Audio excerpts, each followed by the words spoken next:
අයිබෝම් පුතාලා හැමෝටම මං හිතනවා මේ වෙනකොට හැමෝම සතුටින් ඇත්තේ මොකද ඔයගොල්ලොන්ට හැම අවුරුද්දෙම වගේ ටිකක් ඛේද වාචකයක් වෙන ප්‍රශ්න පත්‍රයක් විද්‍යාව ප්‍රශ්න පත්‍රය. හැබැයි මේ පාර එච්චරම ගැටලුවක් තිබිච්ච නැති ප්‍රශ්න පත්‍රයක් විදියට තමයි විද්‍යා ප්‍රශ්න පත්‍රය හඳුන්වන්න පුළුවන්. කොහොම නමුත් ඉතින් මම කැමතියි පුතේ අපිත් එක්ක වැඩ කරපු දරුවෝන්ට කොහොමද මේ ප්‍රශ්න පත්‍රය දැනුනේ? පුතාලා මේ ප්‍රශ්න පත්‍රය හොඳින් ලිව්වද? කොහොමද ඔයගොල්ලන්ගේ MCQ වල මට්ටම?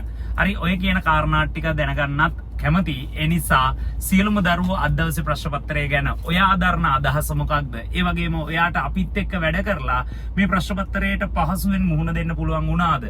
මෙන්න මේ කාරණා ටික ඔයගොල්ලෝ මේකට කමෙන්ට් එකක් විදියට දාගෙන යන්න පුතේ. ඒක වැදගත් වෙයි අපිටත් අනාගතයේ ඉතිරි වැඩසටහන් සැලසුම් කරද්දී ඒ පිළිබඳව අදහසක් ගන්න. ඒ වගේම ඕගොල්ලන්ට මේ වැඩසටහන අපි සාර්ථකව අවසන් කරාද කියන එක සම්බන්ධයෙන් ආත්ම තෘප්තියක් ලබන්න.